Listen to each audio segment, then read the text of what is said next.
Orient bell tiles studio से आप देख रहे हैं एबीपी न्यूज। नमस्ते भारत, एबीपी न्यूज पर हाजिर हूं मैं रुमाना इसार खान। बुलेटिन की शुरुआत बड़ी खबर से करने जा रहे हैं। मध्य प्रदेश का रायसेन, जहां रेप कांड से जुड़ी बड़ी खबर यह है कि रायसेन रेप कांड का आरोपी सलमान भोपाल से गिरफ्तार कर लिया गया है। ये बड़ी खबर मैं आपको बता रही हूं। पुलिस एनकाउंटर हुआ है। पुलिस एनकाउंटर के बाद आरोपी सलमान गिरफ्तार कर लिया गया है। आरोपी सलमान के पैर में गोली लगी है। ये तस्वीर भी आप देख रहे हैं इस आरोपी सलमान की। फिलहाल अस्पताल में ये भर्ती है और इस वक्त हमारे साथ रायसेन के एसपी आशुतोष गुप्ता साहब मौजूद हैं फोन लाइन पर। जरा उन्हीं से जानते हैं। आशुतोष जी, जरा बताइए दर्शकों को कैसे मुमकिन हो पाई ये गिरफ्तारी? हम लोगों की कई टीमें जो है इस आरोपी की तलाश में लगी हुई थी। इसी के तारतम्य में कल लेट नाइट हमारी जो स्पेशल टीम्स थी उसने आरोपी सलमान को गांधीनगर क्षेत्र से अपनी हिरासत में लिया था। जब ये टीम्स उसको वापस गोहरगंज लेकर के जा रही थी भोजपुर के रास्ते में, तो रास्ते में जो पुलिस का वाहन था वो पंचर हो गया था। तो जैसे ही पुलिस टीम बाहर निकली देखने के लिए, तो ये आरोपी के द्वारा जो है पुलिस की पिस्तौल छीन करके वहां से भागने का प्रयास किया गया और साथ ही साथ में पुलिस पर फायर किया गया। सेल्फ डिफेंस में, जवाबी फायर में पुलिस ने भी फायर किया है और उसकी ये गोली जो है उसके पैर में लगी है। उसको उपचार के लिए अभी अस्पताल में भर्ती कराया गया है। एक गोली लगी है सर, और इसके पैर में गोली लगी है, और इलाज कहाँ चल रहा है? इसको 1250 अस्पताल है, वहां पे इसको भर्ती कराया गया है प्राथमिक उपचार के लिए। इसकी सूचना कैसे मिली सर? क्योंकि बहुत ही शातिर ये बना हुआ था और आप लोगों को भी बहुत मशक्कत करनी पड़ रही थी। अलग अलग टीम्स आप लोगों ने बनाई थी इस तक पहुंचने के लिए। इसके बारे में सूचना कैसे मिली? करीब 20 से ज्यादा टीमें जो हैं वो मध्य प्रदेश के अलग अलग जिलों में और साथ ही साथ में अन्य राज्यों में भी दबिश दे रही थी, जहां जहां पे इसके संभावित ठिकाने हो सकते थे। और हमने जो है अपना आसूचना तंत्र मजबूत किया था और इस पे 30,000 का इनाम भी घोषित था। इसी के तहत जो है कई जगहों से जानकारियां मिल रही थी। एक पुष्ट जानकारी और सटीक जानकारी मिली कि वो गांधीनगर क्षेत्र में कल लेट नाइट देखा गया है। भोपाल का गांधीनगर इलाका? भोपाल जी। तो वहां से जो है इसको पकड़ा गया। और कुछ जानकारी मिल पाई सर? करीब 6 दिन का वक्त इससे कहां कैसे गुजारा और भोपाल तक ये पहुंचा कैसे? अभी क्योंकि ये अस्पताल में भर्ती है तो इससे अभी पूछताछ नहीं हो पाई है।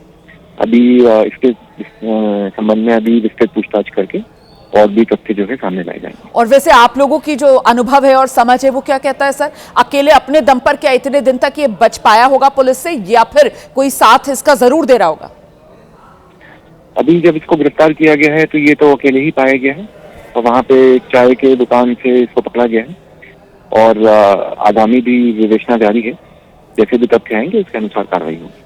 बहुत शुक्रिया विस्तार से आशुतोष जी एबीपी न्यूज पर इस पूरे मामले के बारे में जानकारी देने के लिए हमारे दर्शकों को। तो रायसेन के एसपी को आप सुन रहे थे, बता रहे थे किस तरीके से कहां से मुमकिन हो पाई इस दरिंदे सलमान की गिरफ्तारी और कैसे पुलिस की गिरफ्त में आने के बाद भी इसने पैतरेबाजी छोड़ी नहीं, भागने की कोशिश की और उसी दौरान इनकाउंटर, इसके पैर में गोली लगी है। फिलहाल इसका इलाज चल रहा है। सीधे आपको लेकर चलेंगे, हमारे साथ हमारे सहयोगी अंबुज इस वक्त मौजूद है और जरा अंबुज से ही जानते हैं। अंबुज, देर से ही सही लेकिन आखिरकार पुलिस को वो बड़ी कामयाबी मिली जिसका न सिर्फ रायसेन, न सिर्फ मध्य प्रदेश बल्कि पूरा देश इंतजार कर रहा था।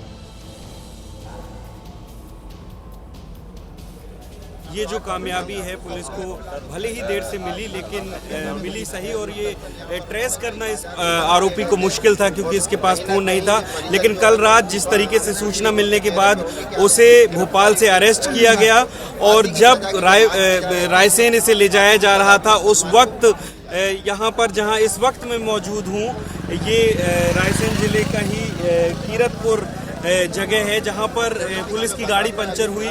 वहां पर भी इस आरोपी ने भागने की कोशिश की और न केवल भागने की कोशिश की बल्कि पुलिस की गन छीन करके फायर करने की कोशिश भी की। मैं यहीं पे मौके पर मौजूद हैं कि यहाँ पर खून के छींटे साफ तौर पर नजर आ रहे हैं। पुलिस ने भी जवाबी कार्रवाई की और यहाँ पर आप देख सकते हैं कि ये खून के छींटे साफ नजर आ रहे हैं। वो बैज नजर आ रहा है जिस पुलिस का, और ये देखिए गन भी यहाँ पर आप बुलेट का वो देख सकते हैं यहाँ पर।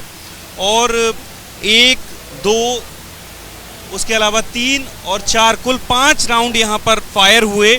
पैर में गोली लगी है आरोपी सलमान के और उसको अब भोपाल के जेपी अस्पताल भेजा गया है।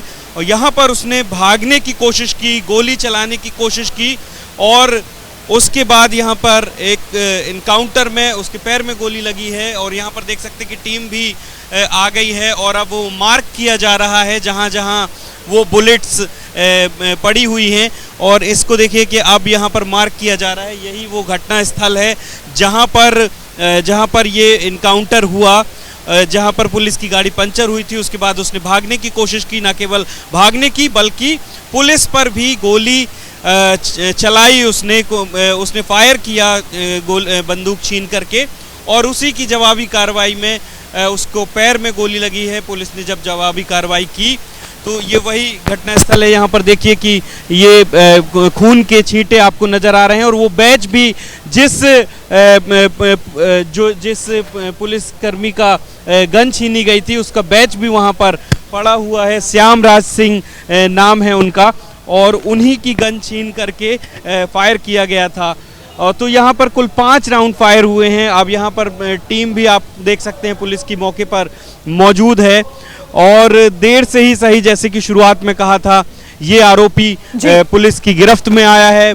न केवल पीड़ित परिवार बल्कि जितने भी आंदोलन हो रहे थे लगातार यही मांग थी कि जो मासूम बच्ची है उसको इंसाफ मिले और जो आक्रोश था लोगों का वो इसी को लेकर इस तरीके की घिनौनी हरकत उसने की है एक मासूम बच्ची के साथ। बिल्कुल सही कह रहे हैं। देखिए 6 साल की मासूम बच्ची के साथ दरिंदगी और इसके बाद जिस तरीके से ये फरार चल रहा था, लोगों का गुस्सा बढ़ता जा रहा था और अब देर से ही सही लेकिन कम से कम कामयाबी जरूर मिली है पुलिस को। पुलिस ने गिरफ्तार कर लिया और गिरफ्तारी के बाद भी पैंतरेबाजी ये नहीं छोड़ रहा था। अंबुज, आपको मेरी आवाज मिल रही है क्या? जी, मुझे आपकी आवाज जी। अंबुज, मुझे बताइए कि ये जगह जहां पर ये इनकाउंटर हुआ है, जिसके बारे में पुलिस बता रही है कि जो पुलिस की गाड़ी थी पंक्चर हुई और वहां पर जब गाड़ी रोकी तो इसने उसी दौरान ये पैंतरेबाजी आजमाने की कोशिश की, भागने की कोशिश की। तो ये भोपाल और रायसेन के बीच में कहां पर ये जगह है? जी देखिए, मैं आपको बता दूं कि भोपाल से रायसेन ले जाया जा रहा था। भोपाल और रायसेन के बीच में भोजपुर जो प्रसिद्ध मंदिर है उसके बिल्कुल ठीक पास में ही ये जगह है, करीब भोपाल से 20 किलोमीटर दूर। और अगर हम रायसेन की दूरी या हम अगर गौहरगंज की दूरी यहाँ से देखें तो वो भी लगभग 15 से 20 किलोमीटर दूर ही है यहाँ पर, यानी कि बिल्कुल बीचों बीच भोपाल से और गौहरगंज के बीच का ये एरिया है जहाँ पर ये ले जाते समय यहाँ पर गाड़ी पंचर हुई थी और वहीं पर ये पूरी घटना हुई जब भागने की कोशिश की और यहाँ पर उस दौरान ये इनकाउंटर हुआ और यहाँ पर फायर वो आरोपी अब उसके पैर में गोली लगी है और उसका इलाज चल रहा है। बहुत शुक्रिया आपका इस तमाम जानकारी के लिए अंबुज। तो कुल मिलाकर ये आरोपी पुलिस की गिरफ्त में आ गया है और बड़ी बात यह कि पैंतरेबाजी इसने अपनाने की कोशिश की, भागने की कोशिश की, लेकिन पुलिस ने इनकाउंटर में इसको दबोच लिया। पैर में गोली लगी हुई आरोपी के, इलाज जारी है। आगे बढ़ेंगे, अगली बड़ी खबर का रुख करेंगे। ये पड़ोसी देश पाकिस्तान से है। पाकिस्तान में इमरान खान से मिलने की मांग तेज हो रही है क्योंकि इमरान खान कहां हैं, इमरान खान की हालत कैसी है, ये वो सवाल है जिसको लेकर अब पाकिस्तान में संशय बढ़ता हुआ। रावलपिंडी में इमरान खान को लेकर जोरदार प्रदर्शन हो रहा है। रावलपिंडी की अडयाला जेल है जहां इमरान खान को रखा गया है, लेकिन अडयाला जेल के बाहर इमरान खान की पार्टी पीटीआई के कार्यकर्ताओं का प्रदर्शन, जो केपी के है उसके सीएम सोहेल अफरीदी भी पहुंचे थे, उनको भी कल नहीं मिलने दिया इमरान खान से, बल्कि 7वीं बार इमरान खान से मिलने के लिए अडयाला जेल सोहेल अफरीदी पहुंचे थे और फिर से वापस बेरंग उनको लौटा दिया। इमरान खान पर अडयाला जेल प्रशासन का बयान सामने आया और बयान जारी करके जो जेल प्रशासन है वो ये कह रहा है कि इमरान खान स्वस्थ हैं, वो ये कह रहा है कि इमरान खान को कहीं शिफ्ट नहीं किया गया। ये अडयाला जेल प्रशासन की तरफ से कहा जा रहा है, लेकिन वहीं दूसरी तरफ ये तस्वीरें आप देख रहे हैं, अडयाला जेल के बाहर प्रदर्शन बढ़ता हुआ। इमरान खान की जो बहनें हैं उन्होंने खुद मोर्चा संभाला हुआ है। इमरान खान की बहनें धरने पर बैठी हुई हैं। इससे पहले भी इमरान खान की बहनें जब यहाँ अडयाला जेल के बाहर बैठी थी तो जबरदस्ती उनको हटाया गया था। तस्वीरें भी हमने आपको दिखाई थी और खुद बहनों की तरफ से भी मीडिया के सामने आकर ये कहा गया था कि बहुत बर्बरता उनके साथ की गई, बाकायदा बाल पकड़कर उनको जमीन पर घसीटा गया, हटाया गया अडयाला जेल के सामने से। लेकिन एक बार फिर अडयाला जेल के बाहर इमरान खान के समर्थकों का हुजूम बढ़ता हुआ देख रहे हैं आप। इमरान खान के समर्थक, इमरान खान के परिवार के लोग, पार्टी के कार्यकर्ता सब डटे हुए। इमरान खान की बहनें नजर आ रही हैं यहां पर धरने पर बैठी हुई, ये देखिए आप, इमरान खान की बहनें हैं, रोती बिलखती बहनें, और इमरान खान की पार्टी के कार्यकर्ताओं का हुजूम वहां पर है। हालांकि जेल प्रशासन की तरफ से कहा गया है इमरान खान स्वस्थ हैं, जेल प्रशासन कह रहा है इमरान खान को कहीं शिफ्ट नहीं किया गया, लेकिन समर्थक, परिवार के लोग बार बार इस बात को लेकर आशंका व्यक्त कर रहे हैं कि इमरान खान के साथ कुछ अनहोनी हो गई है। इसे छुपाने का काम कर रहा है प्रशासन।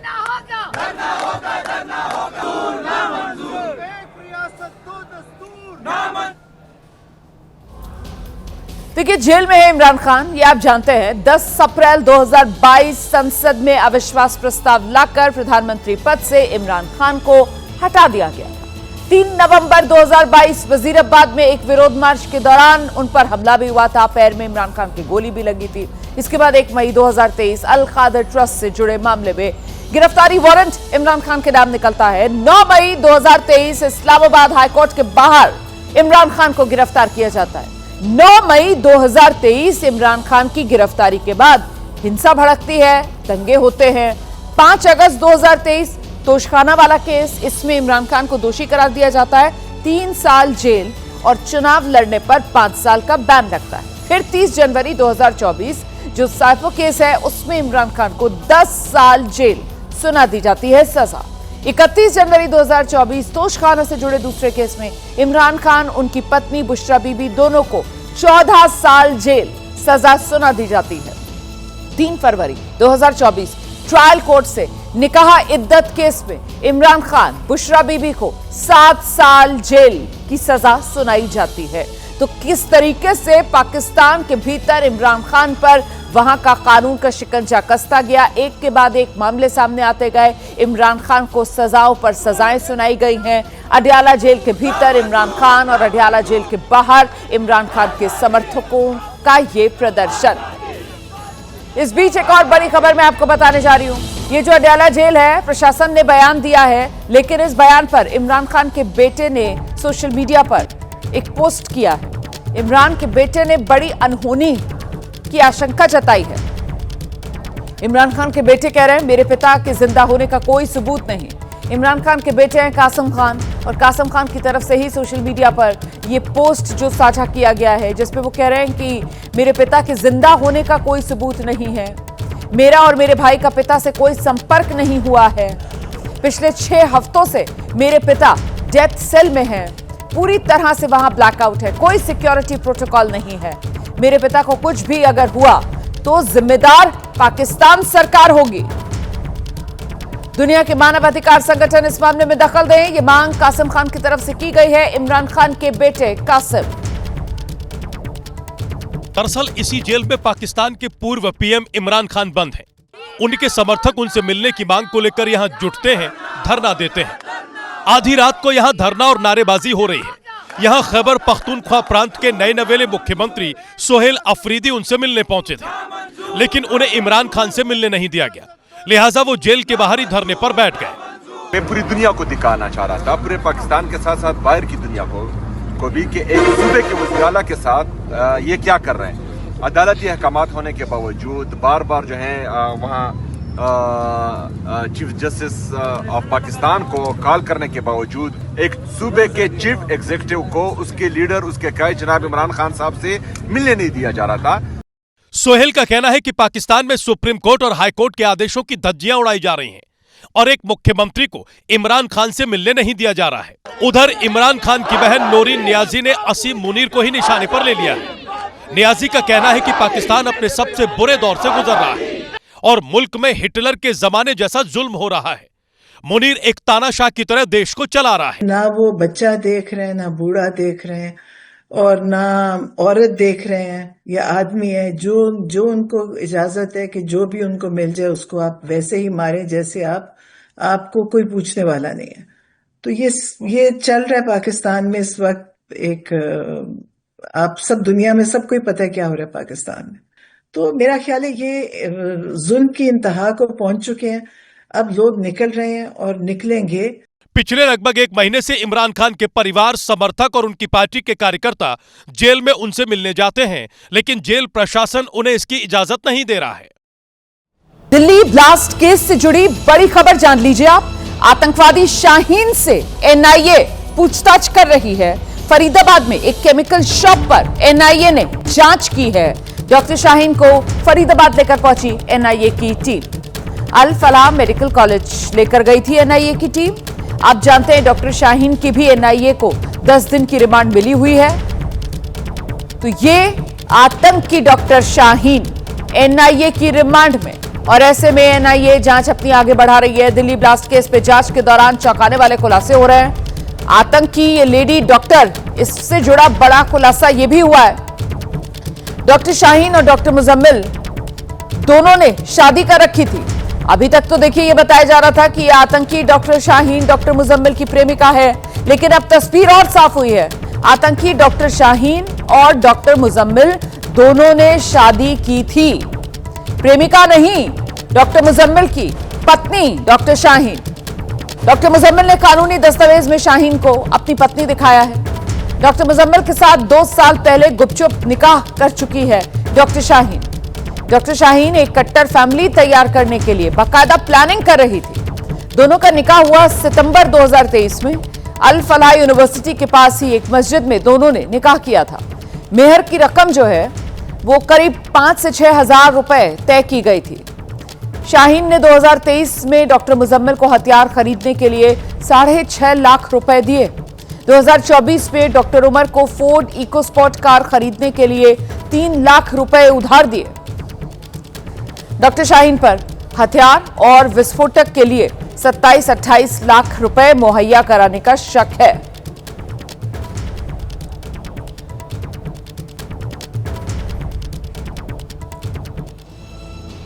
तो दिल्ली आतंकी हमले से जुड़ी जांच में ये कई चौंकाने वाले जो खुलासे हो रहे हैं। 2 हफ्तों की जांच के बाद आखिरकार अब ये तस्वीर साफ हो रही है।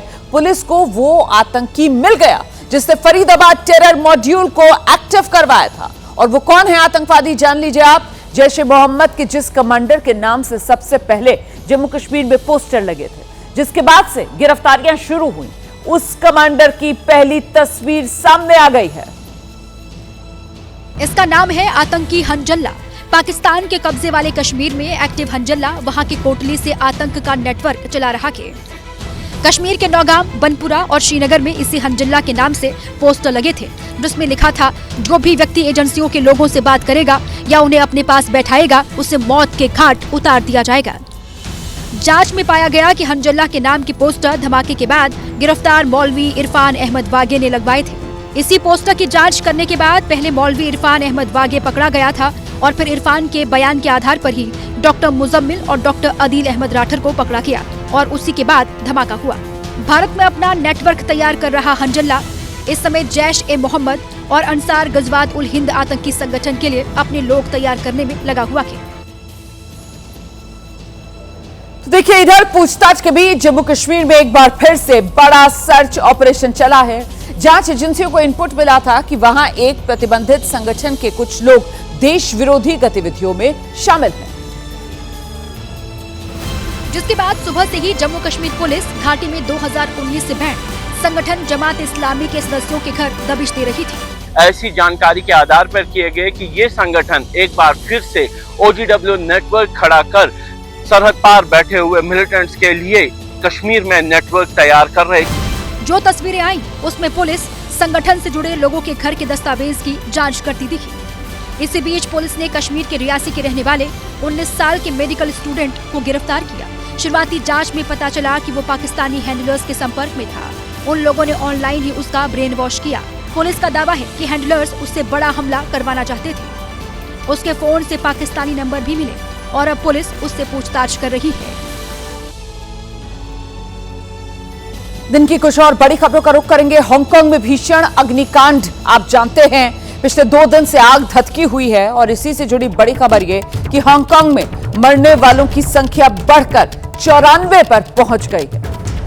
बुधवार का दिन था, रिहायशी कॉम्प्लेक्स में आग लगी थी और तब से ये आग पूरी तरह बुझ नहीं पाई है। अभी भी राहत और बचाव का काम जारी है। कई रेजिडेंशियल टावर्स जो आग की चपेट में आ गए और अब हर दिन के साथ ये मरने वालों का आंकड़ा जो बढ़ रहा है, 94 मौत की पुष्टि हो गई है। अभी भी करीब 200 लोग लापता बताए जा रहे हैं। इसी को लेकर कुछ और अपडेट मैं आपको देती चलती हूं। हांगकांग में ये मौत की आग 77 साल में सबसे भीषण अग्निकांड है ये। अब तक 94 लोगों की मौत हुई है, 76 लोग गंभीर रूप से घायल हैं, 280 के आसपास लोग अभी भी लापता बताए जा रहे हैं। पुलिस ने ठेकेदार समेत 3 लोगों को गिरफ्तार किया है। अच्छा, 900 लोग ऐसे हैं जो अपना घर बार सब छोड़कर अस्थायी शेल्टर्स में पहुंच गए हैं। कॉम्प्लेक्स में कुल 8 इमारतें और हर इमारत में 35 मंजिलें। आग पर पूरी तरह से काबू अब पा लिया गया है। बुधवार को ताइपो के रिहायशी कॉम्प्लेक्स में आग लगी थी। देखिए, कोई पहली बार नहीं है, इससे पहले 2 बार हांगकांग भीषण अग्निकांड की तबाही देख चुका है। हांगकांग के 2 भयानक अग्निकांड। सबसे भयानक आग 27 फरवरी 1918 को लगी।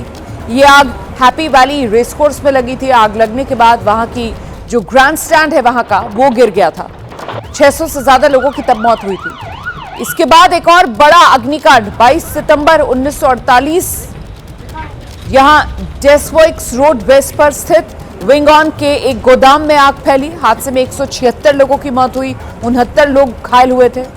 ये दोनों हादसे हांगकांग के इतिहास के सबसे दर्दनाक हादसों में गिने जाते हैं और अब ये तीसरा बड़ा अग्निकांड हांगकांग के इतिहास में। भयंकर आग का तांडव पहले एक इमारत में नजर आया और कुछ मिनटों में ही आग 35 मंजिल की 7 इमारतों में फैल गई। भयानक आग को देखकर पूरे इलाके में भागम भाग मच गई। आग की ऊंची ऊंची लपटें और धुएं का गुबार कई किलोमीटर दूर तक दिखाई दे रहा था। मौके पर आग बुझाने के लिए 100 से ज्यादा फायर ब्रिगेड की गाड़ियां पहुंची। 700 से ज्यादा फायर फाइटर्स कई घंटे तक आग बुझाने में लगे रहे।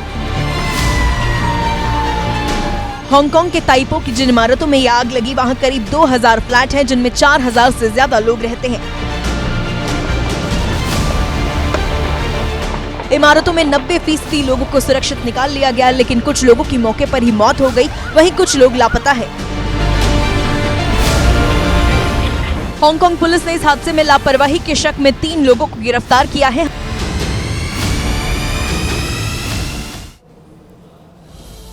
और हांगकांग अग्निकांड में मरने वालों का आंकड़ा लगातार बढ़ता जा रहा है। इस अग्निकांड में करोड़ों रुपए के नुकसान की भी खबर सामने आ रही है। ताइपो में आग लगी, लेवल 5 का यह अग्निकांड बताया जा रहा है। हांगकांग में आग की सबसे गंभीर श्रेणी इसे माना जाता है।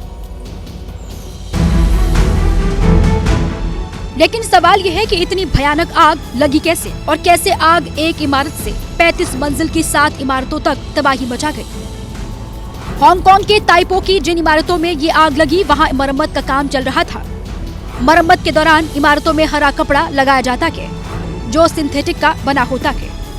हांगकांग में इसी सिंथेटिक के कपड़े से आग तेजी से फैली। बिल्डिंग के बाहर बांस की बचान भी लगी थी, जिससे आग और ज्यादा भड़क गई और देखते ही देखते 7 इमारत में फैल गई। रिपोर्ट्स के मुताबिक बिल्डिंग में मरम्मत के दौरान कुछ ज्वलनशील सामग्री पड़ी थी, जो आग लगने का कारण बनी। उधर पश्चिम बंगाल में एसआईआर पर जारी घमासान। आज चुनाव आयोग से मिलेगा टीएमसी का प्रतिनिधिमंडल। सुबह 11 बजे का समय है जब चुनाव आयोग से टीएमसी का प्रतिनिधिमंडल मुलाकात करेगा। और ये जो टीएमसी का प्रतिनिधिमंडल है, इसमें डेरेक ओब्रायन समेत टीएमसी के 5 नेता होंगे। टीएमसी ने मिलने के लिए 10 नेताओं के नाम भेजे थे, लेकिन चुनाव आयोग की तरफ से 5 नेताओं को ही मिलने के लिए बुलाया गया है। टीएमसी ने एसआईआर पर सवाल उठाते हुए आयोग को बाकायदा चिट्ठी लिखी थी। तो बंगाल में एसआईआर को लेकर यह तकरार बढ़ रही है। चुनाव आयोग से मिलेगा टीएमसी का प्रतिनिधिमंडल। सुबह 11 बजे चुनाव आयोग से टीएमसी के नेता मुलाकात करेंगे। आयोग ने डेरेक ओब्रायन समेत टीएमसी के 5 नेताओं को बुलाया है। टीएमसी ने मिलने के लिए 10 नेताओं के नाम आयोग को भेजे। टीएमसी ने एसआईआर पर सवाल उठाते हुए आयोग को पत्र लिखा। चुनाव आयोग ने मिलने के लिए आज की तारीख तय की। टीएमसी ने बैठक का लाइव प्रसारण किए जाने की भी मांग की। टीएमसी पश्चिम बंगाल में एसआईआर का विरोध कर रही है। बुधवार को बीजेपी के प्रतिनिधि मंडल ने भी चुनाव आयोग से मुलाकात की थी। तो अब एक तरफ जहां आज टीएमसी के नेता चुनाव आयोग से मुलाकात करने वाले हैं, वहीं एसआईआर को लेकर पश्चिम बंगाल में सियासी बवाल जारी है। बीजेपी एसआईआर को वक्त की जरूरत बता रही है। ममता बनर्जी ने एसआईआर के खिलाफ बगावत का बिगुल फूंक दिया है। सियासी बयानबाजियों के बीच चुनाव आयोग की तरफ से एक बड़ी जानकारी सामने आई, जिसमें चुनाव आयोग ने बताया कि 26 लाख मतदाताओं के नाम 2002 की लिस्ट में मेल नहीं खा रहे। ये अंतर पिछले एसआईआर और नई मतदाता सूची की तुलना में निकला है। चुनाव आयोग ने बताया कि अब तक 6 करोड़ से ज्यादा फॉर्म डिजिटाइज किए जा चुके हैं। इस बीच बंगाल की मुख्यमंत्री ममता बनर्जी ने दावा किया कि एसआईआर के पीछे असली मंशा पिछले दरवाजे से एनआरसी लागू करना है। ममता बनर्जी ने कहा कि आजादी के इतने साल बाद भी लोगों की नागरिकता पर सवाल उठाया जा रहा है। उधर बीजेपी आरोप लगा रही है कि ममता बनर्जी की सरकार डेटा में हेरफेर कर रही है। यहाँ 100% एसआईआर नहीं हो रहा है, धांधली हो रहा है। एसआईआर को लेकर पश्चिम बंगाल में शुरुआत से ही सियासी विरोध हो रहा है, जो अब बढ़ता जा रहा है। नमस्ते भारत में आगे बढ़ते हैं और अपराध से जुड़ी कुछ खबरें आपको दिखाते चलते हैं। मध्य प्रदेश के रायसेन में बच्ची से रेप का आरोपी सलमान भोपाल से गिरफ्तार किया गया है। जंगल के रास्ते पैदल भोपाल पहुंच गया था यह आरोपी। आगे की कार्रवाई जारी। मशहूर यूट्यूबर शादाब जकाती को जमानत मिल गई। विवादित रील पर उत्तर प्रदेश की मेरठ पुलिस ने गिरफ्तार किया था। शादाब ने वीडियो डिलीट कर माफी मांगी।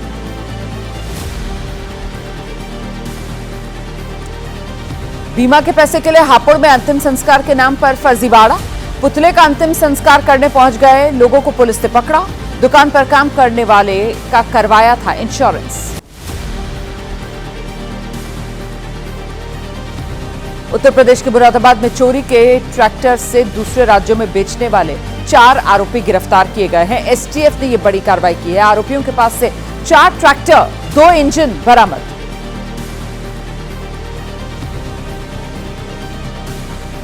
उत्तर प्रदेश के गाजियाबाद में बुजुर्ग दंपत्ति पर चाकू से हमला। बदमाश ने घर में लूट के दौरान वारदात को अंजाम दिया। आरोपी की तलाश में पुलिस जुटी। प्रधानमंत्री नरेंद्र मोदी का आज कर्नाटक और गोवा का दौरा है। कर्नाटक में कई विकास परियोजनाओं का शिलान्यास प्रधानमंत्री मोदी करेंगे। पीएम मोदी उडुपी में श्री कृष्ण मठ का दौरा भी करेंगे। कर्नाटक के बाद फिर प्रधानमंत्री नरेंद्र मोदी गोवा जाएंगे और गोवा में प्रभु श्री राम की 77 फीट ऊंची प्रतिमा का अनावरण आज करेंगे प्रधानमंत्री नरेंद्र मोदी। तो प्रधानमंत्री नरेंद्र मोदी का पहले मिशन कर्नाटक और फिर गोवा जाएंगे पीएम मोदी।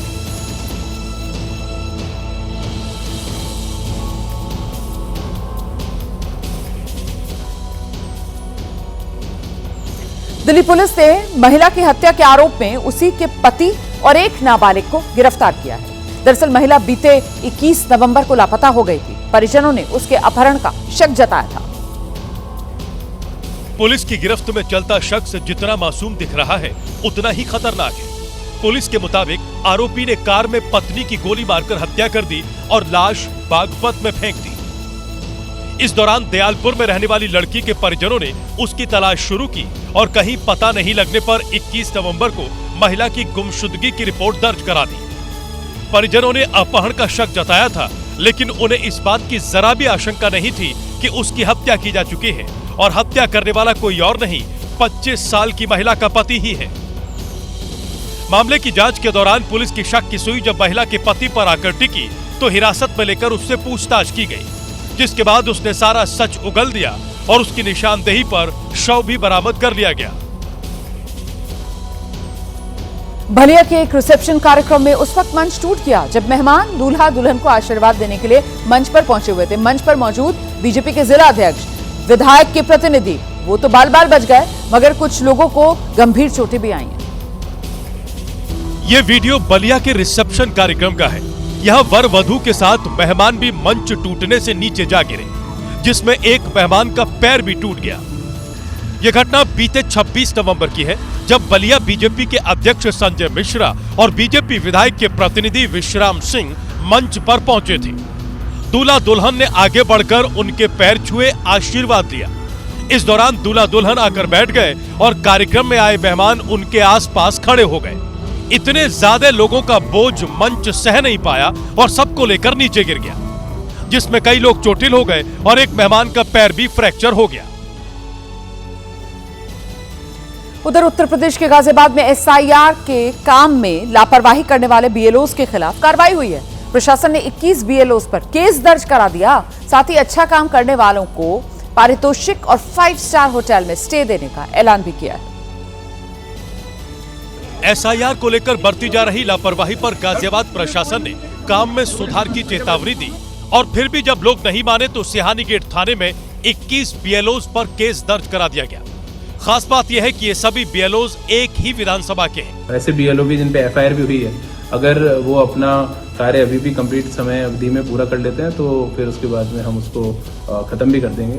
तो उद्देश्य ये नहीं है कि किसी को पनिश करना, उद्देश्य ये है कि सिंसियरिटी इसके बारे में बताना। जिलाधिकारी ने बताया कि ऐसे बीएलओ जो अपना काम पूरा कर रहे हैं उनके लिए प्रशासन की तरफ से कैश इनाम का इंतजाम किया गया है। साथ ही उनके परिवार सहित होटल में रुकने और खाने का भी इंतजाम किया जाएगा। जो अच्छे बीएलओ हैं उनके लिए हमने पारितोषिक की घोषणा भी की है। टीएम का कहना है कि बहुत सारे फैक्ट्री वर्कर और किराएदार हैं जिसकी वजह से भी मुश्किलें हो रही हैं। प्रशासन ने सभी राजनीतिक दलों से बीएलए को एक्टिव करने को कहा है। साथ ही विद्यालयों को भी पेरेंट टीचर मीटिंग में एसआईआर के बारे में जागरूक करने को कहा गया है। तो लगातार सियासी तौर पर भी एसआईआर का मुद्दा गरमाया हुआ है। इसी से जुड़ी कुछ खबरें फटाफट अंदाज में दिखाते हुए आगे बढ़ेंगे।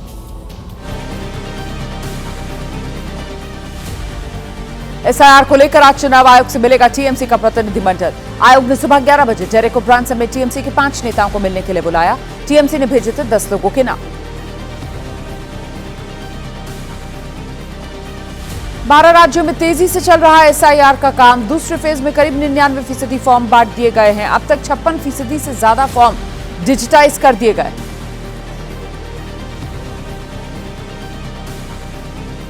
बीएलओज की मौत को लेकर कांग्रेस का मुख्य चुनाव आयुक्त ज्ञानेश कुमार पर निशाना। सुप्रिया श्रीनेत ने कहा है अब तक 26 बीएलओ की हो चुकी है मौत। कहां हैं ज्ञानेश कुमार? एसआईआर के मुद्दे पर बीजेपी नेता अश्विनी चौबे का विपक्ष पर हमला। कहा एसआईआर प्रक्रिया में कोई गड़बड़ी नहीं है। एसआईआर के नाम पर हंगामा खड़ा कर रहे हैं विपक्ष के लोग।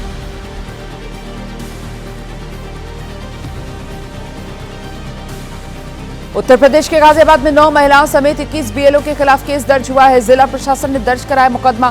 बीएलओज पर एसआईआर के काम में लापरवाही बरतने का आरोप है।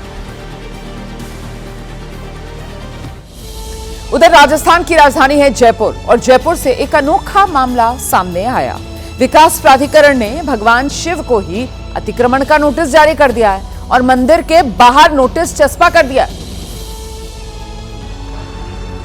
नोटिस में जिस जगह व्यक्ति विशेष या संस्थान का नाम लिखा जाता है वहां शिव मंदिर मौके पर लिखा हुआ है और जिस जगह पिता या पति का नाम लिखा जाता है वहां बाउंड्री वॉल लिखा है। ऐसा भी नहीं कि ये टाइपिंग कंप्यूटर से की गई हो, बल्कि इसे अधिकारियों ने अपने हाथ से लिखा और अतिक्रमण का ये नोटिस मंदिर के बाहर चिपका दिया। कि उन्होंने सड़क पर कब्जा कर रखा है, उन्हें 1 हफ्ते के अंदर कब्जे को हटाना होगा और अगर वो कब्जे को नहीं हटाएंगे तो उनके खिलाफ कार्रवाई की जाएगी। उन्हें 1 साल तक की सजा भी हो सकती है। अब जयपुर विकास प्राधिकरण के इस नोटिस को लेकर मंदिर के पुजारी और स्थानीय लोगों में गुस्सा है। पूछा जा रहा है कि भगवान के नाम नोटिस क्यों जारी किया गया। भगवान को नोटिस दिया इन्होंने, बोले बाबा को। ये जेडीए का मंदिर है, पहले बीच में था ये, फिर तोड़ के यहाँ जेडीए ने बनाया मंदिर, जेडीए की जगह है ये। लोगों में गुस्सा इस बात का है कि अगर नोटिस जारी करना ही था तो मंदिर से जुड़े किसी व्यक्ति के नाम पर करते। इसमें भगवान का जिक्र क्यों किया गया। वहीं राजस्थान के हनुमानगढ़ में दर्दनाक हादसा हुआ है। यहां सड़क पर चलते चलते एक ट्रैक्टर का अगला हिस्सा ऊपर उठा और ट्रॉली पर सवार युवक नीचे गिर गया। युवक उछलकर ट्रॉली से नीचे गिरा और जब तक ड्राइवर कुछ समझ पाता उससे पहले ही ट्रैक्टर के पिछले पहिए उसके सिर पर चढ़ गए। हादसा होते ही युवक का साथी कूदकर नीचे उतरा और मंजर देखकर दोनों हाथ से उसने अपना सिर पकड़ लिया। बताया जा रहा है कि ट्रॉली में भारी सामान लदा था जिसकी वजह से यह ट्रैक्टर चलते चलते ऊपर उठ गया और हादसा हो गया। जब युवक ट्रॉली से नीचे गिरा तो उसे संभलने का मौका तक नहीं मिला और 1 सेकंड के अंदर ट्रॉली का भारी भरकम पहिया उसके सिर पर चढ़ गया और मौके पर ही उसकी मौत हो गई। आइए आगे बढ़ते नजर डालते हैं इस वक्त की हेडलाइंस पर। Headlines is presented by Canara Bank. Together we can. Raisen रेपकांड का आरोपी सलमान भोपाल से गिरफ्तार। इनकाउंटर के बाद पुलिस ने पकड़ा। 6 दिन से मध्य प्रदेश पुलिस कर रही थी तलाश। रायपुर पहुंचे गृह मंत्री अमित शाह। 3 दिवसीय डीजीपी आईजी सम्मेलन का करेंगे शुभारंभ। नक्सलवाद, आतंकवाद समेत तमाम मुद्दों पर मंथन होगा। पीएम मोदी हिस्सा लेंगे। पश्चिम बंगाल में एसआईआर पर जारी घमासान। आज सुबह 11 बजे चुनाव आयोग से मिलेगा टीएमसी का प्रतिनिधिमंडल। डेरेक ओब्रायन समेत टीएमसी के 5 नेता मुलाकात करेंगे।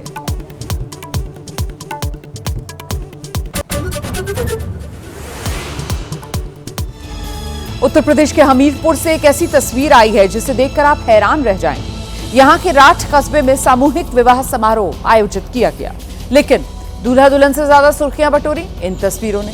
सामूहिक विवाह में शामिल हुए नाते रिश्तेदार चिप्स के पैकेट पर टूट पड़े। जिसके हाथ जितने चिप्स आए उसके चेहरे पर उतनी ज्यादा खुशी। तो क्या छोटे, क्या बड़े, क्या बच्चे, क्या बूढ़े, हर कोई खाने पर टूट पड़ा था। चिप्स से लेकर चाउमीन के काउंटर तक लोग खाने पर टूटे पड़े नजर आए।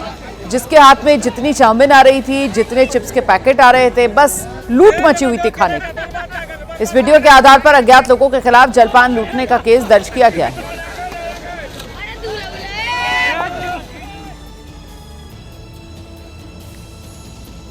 और अभी तक बाजार में नकली पनीर, नकली मावा मिलता था। अब बाजार में नकली देसी अंडे भी तेजी से बिक रहे हैं। इसी को लेकर यूपी के मुरादाबाद से हैरान करने वाला एक खुलासा हुआ। ये जो देसी अंडे आप देख रहे हैं, इसे असली समझने की भूल मत करिएगा, क्योंकि ये सब नकली देसी अंडे हैं जिन्हें बाजार में बेचा जा रहा था। खाद्य सुरक्षा विभाग ने काशीपुर रोड पर फर्जी देसी अंडा बनाने के कारखाने का भंडाफोड़ किया। इस गोदाम में सफेद अंडों पर कलर लगाकर उन्हें देसी अंडा जैसा बनाया जाता था और फिर बाजार में इन्हें बेचा जाता। खाद्य विभाग की टीम को मौके से 1 लाख रंगीन अंडे और 35,000 से ज्यादा सफेद अंडे मिले हैं, जिन्हें रंगने की तैयारी चल रही थी। इस कारखाने में 10 मजदूर अंडों को रंगने का काम कर रहे थे, तभी छापा पड़ गया। कार्रवाई के दौरान सभी अंडों को जब्त कर लिया गया और पूरे गोदाम को तत्काल प्रभाव से सील कर दिया गया। और उत्तर प्रदेश से एक और ऐसी खबर आई है जिसे देखकर आप हैरान रह जाएंगे। यहां गढ़मुक्तेश्वर के ब्रजघाट पर अंतिम संस्कार के लिए चिता तैयार थी। कफन उठाकर देखा तो सभी की आंखें खुली की खुली रह गईं। अंतिम संस्कार के लिए घी खरीदा, लकड़ी खरीदी, चिता तैयार हुई, लेकिन जब चिता जलाने की बारी आई तो सब देखते ही रह गए, क्योंकि जिसका अंतिम संस्कार होने वाला था वो इंसान नहीं बल्कि प्लास्टिक का डमी था। जैसे ही लोगों ने इस डमी को देखा, हड़कंप मच गया। पुलिस आई, 2 लोगों को पकड़कर अपने साथ ले गई। डमी का अंतिम संस्कार करने आए 2 लोग भीड़ से बचकर भागने में कामयाब रहे। पुलिस की पूछताछ में डमी वाले कांड का खुलासा हो गया है। दिल्ली के करोल बाग में कमल सोमानी की कपड़ों की दुकान थी। 23 लाख का लोन 50 लाख रुपए पहुंचा तो दुकान भी बिक गई। लोन चुकाने की फिराक में कमल ने दुकान पर काम करने वाले अंशुल का 50 लाख का एक्सीडेंटल इंश्योरेंस करवाया। अंशुल से इंश्योरेंस की बात छिपाकर कमल दुकान के डमी को शव बनाकर गढ़मुक्तेश्वर ले गया। शातिर कमल सोमानी शमशान घाट से पर्ची बनवाकर इंश्योरेंस के 50 लाख रुपए का क्लेम हड़पने की फिराक में था, लेकिन शमशान घाट पर कमल सोमानी पकड़ा गया और अब पुलिस हिरासत में है। उधर बिहार के मोतिहारी में एक पति अपनी पत्नी के कत्ल के आरोप में जेल में बंद है। अब जांच में पता चला कि उसकी पत्नी तो जिंदा है, अपने पुराने प्रेमी के साथ रह रही है। गुंजा ने मार्च के महीने में रंजीत से शादी की थी। कुछ दिनों तक तो सब कुछ ठीक था, लेकिन 4 महीने बाद गुंजा आधी रात को चुपके से ससुराल से भाग निकली और प्रेमी के पास पहुंच गई। रंजीत ने ये सीसीटीवी फुटेज पुलिस को सौंपा और पत्नी की गुमशुदगी की रिपोर्ट दर्ज कराई। लेकिन कुछ दिन बाद गुंजा के पिता ने रंजीत पर दहेज के लिए बेटी को प्रताड़ित करने और हत्या का आरोप लगाते हुए केस दर्ज करा दिया, जिसके बाद रंजीत गिरफ्तार हो गया और 4 महीने से जेल में बंद है। आप लोग बल्कि आप हो सकता है कि कहीं आप मुआ तो लोग नहीं दिया है, लेकिन हम लोग कह रहे हैं कि नहीं, हम नहीं मुआ है भाई, घर से भागी है और तो खोजी है। जांच में पता चला कि गुंजा प्रेमी के साथ नोएडा भाग गई थी और अब उसे पकड़ लिया गया। उधर मध्य प्रदेश के खंडवा में लव जिहाद के आरोपी अरबाज शाह के ठिकानों पर बुलडोजर चला। आरोपी अरबाज शाह के अवैध निर्माण को प्रशासन ने ध्वस्त किया। हिंदू युवती की संदिग्ध परिस्थितियों में मौत के बाद शुरू हुए हंगामे और जनता के आक्रोश के बीच प्रशासन का बड़ा एक्शन देखने को मिला। जब प्रशासन के बुलडोजर अरबाज शाह के घर पहुंचे, सबसे पहले सरकारी जमीन पर अवैध रूप से बने इस मकान को जमींदोज किया गया। आरोप है कि अरबाज लंबे समय से युवती पर दोस्ती और शादी का दबाव बना रहा था। लगातार फोन और मैसेजेस के जरिए उसे परेशान करता। जब युवती की शादी तय हुई तो वो रिश्ता भी टूट गया। अरबाज ने युवती के साथ मारपीट भी की, जिसके बाद युवती ने जहर खाकर सुसाइड कर दिया। जेल में बंद अरबाज पर लव जिहाद, SC/ST एक्ट समेत कई गंभीर धाराओं में केस दर्ज है। कार्रवाई के दौरान माहौल ना बिगड़े, इसके लिए पुलिस की भारी फोर्स बुलडोजर एक्शन के दौरान मौजूद रही। उत्तर प्रदेश के ग्रेटर नोएडा में हुई एक शादी का वीडियो सोशल मीडिया पर वायरल है। इस शादी में दुल्हन का कन्यादान 50 से ज्यादा फौजियों ने किया। जवानों ने जब अपने बैग से लाल रंग की चुनरी निकाली और उसे दुल्हन के ऊपर रखा तो पूरा परिवार भावुक हो गया।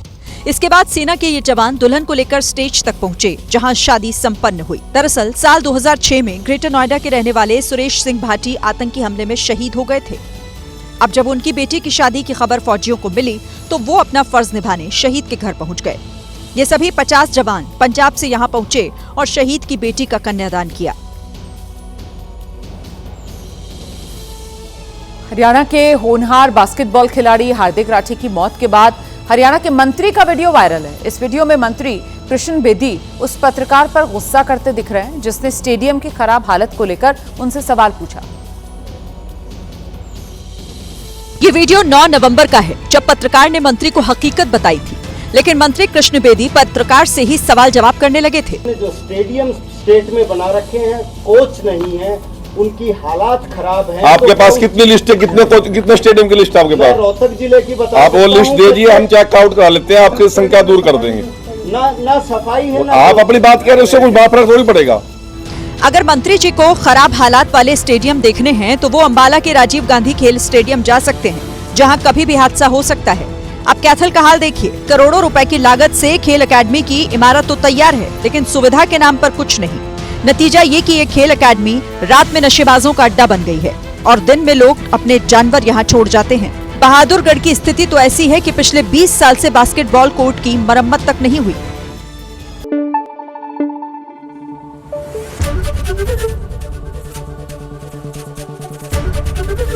ABP न्यूज आपको रखे आगे।